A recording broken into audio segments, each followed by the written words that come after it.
कि 17वें अध्याय की 11वीं आयत में अय्यूब कहता है, मेरे दिन तो बीत चुके, मेरी योजनाएं मिट गई, जो मेरे मन में था वह नष्ट हुआ है। मेरी योजनाएं सब मिट गई, मेरे दिन बीत चुके, मेरे मन में जो कल्पनाएं थी सब नष्ट हो गई हैं। अय्यूब वहां पहुंच गया है जहां पर इंसान अब जानता है कि वो कुछ भी नहीं कर सकता, उसका धन कुछ नहीं कर सकता, उसके दोस्त कुछ नहीं कर सकते। अय्यूब उस स्थिति में पहुंच चुका है, अब कोई आशा की गुंजाइश नहीं है। अय्यूब के मन में भी आ रहा होगा कि मैंने परमेश्वर की इतनी उपासना की, उसका क्या फायदा हुआ? परमेश्वर की इतनी भक्ति की, परमेश्वर का भय माना, सीधाई से जीवन बिताया, मुझे क्या मिला? ये मिला। अय्यूब समझ नहीं पाया। अनेक प्रश्न चिन्हों के बीच में अय्यूब जो है परेशानी में फंस गया, चारों तरफ अंधेरे से घिर गया। कोई आशा की उम्मीद उसको नजर नहीं आ रही। उसको लग रहा है सबने छोड़ दिया, उसको अब लग रहा है परमेश्वर ने भी शायद छोड़ दिया।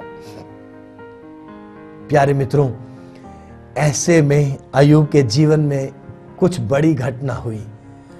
19वें अध्याय के अंदर 23वीं आयत से 23वीं आयत का अंदाज बहुत अलग है।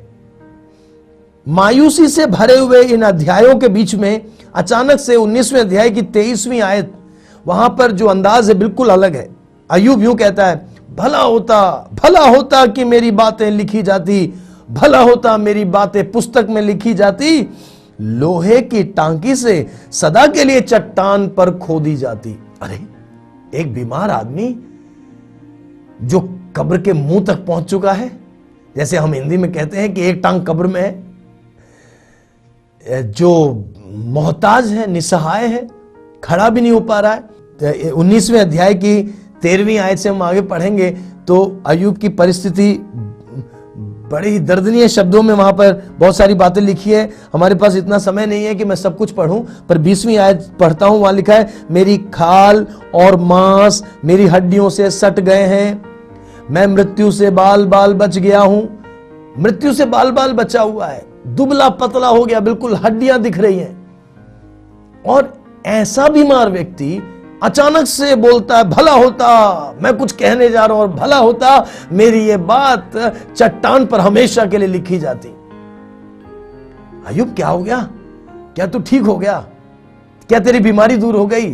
क्या तेरी बीवी ने तुझे अपना लिया? क्या तेरे दोस्तों ने तुझे गले से लगा लिया? क्या तेरे बच्चे तुझे वापस मिल गए? क्या तेरी लुटी हुई सारी संपत्ति, खोई हुई सारी संपत्ति तुझे वापस मिल गई? तू इतना खुश क्यों है? अब तेरे पास कौन सी ऐसी बात है जो तू सदा के लिए चट्टान पर खुदवा कर लिखना चाहता है?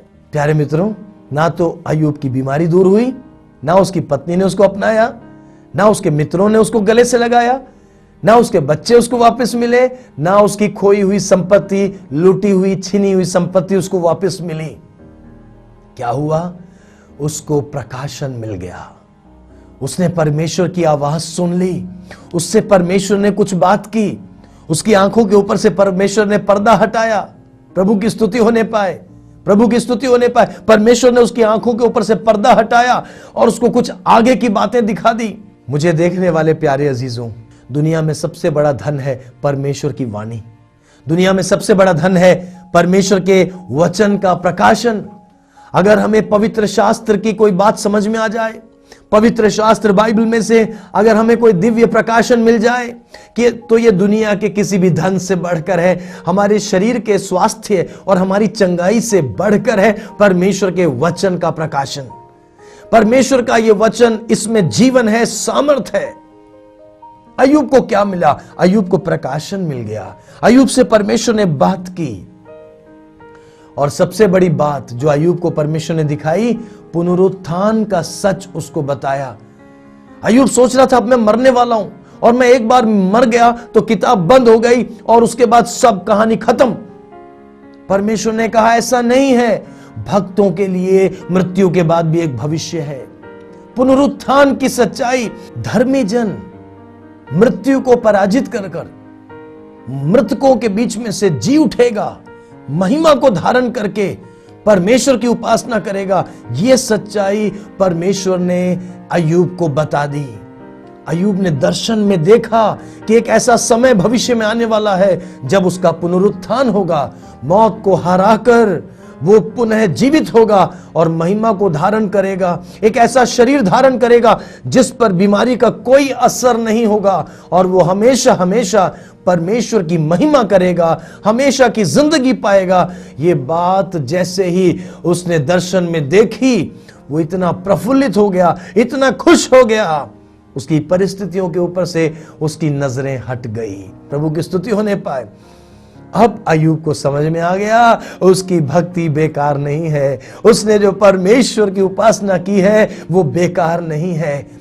अगर उसके जीवन में इतनी बुराइयां आई हैं तो अय्यूब ने बुराइयों से भी बढ़कर एक सत्य को जान लिया है कि बुराइयों को भलाई में बदलने वाला, बुराइयों के बीच में से भलाई को पैदा करने वाला एक परमेश्वर है उसका, जिसकी वो उपासना करता है, और वो परमेश्वर उसके लिए जीवित है।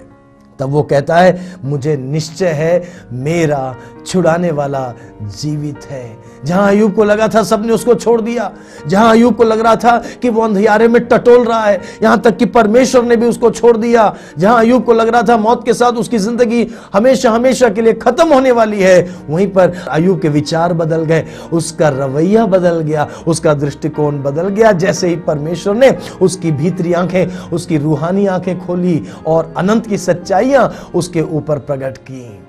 अब अय्यूब जान गया परमेश्वर दूर नहीं, परमेश्वर उसके समीप है, परमेश्वर उसका उद्धार करने वाला, उसका छुड़ाने वाला परमेश्वर है, और परमेश्वर जीवित है और उसके करीब है। अय्यूब ने अपनी परेशानियों के ऊपर से अपनी आंखों को हटाया, अपनी दिक्कतों के ऊपर से आंखों को हटाया, और ऊंचे शब्द से उसने कहा मुझे निश्चय है मेरा छुड़ाने वाला जीवित है।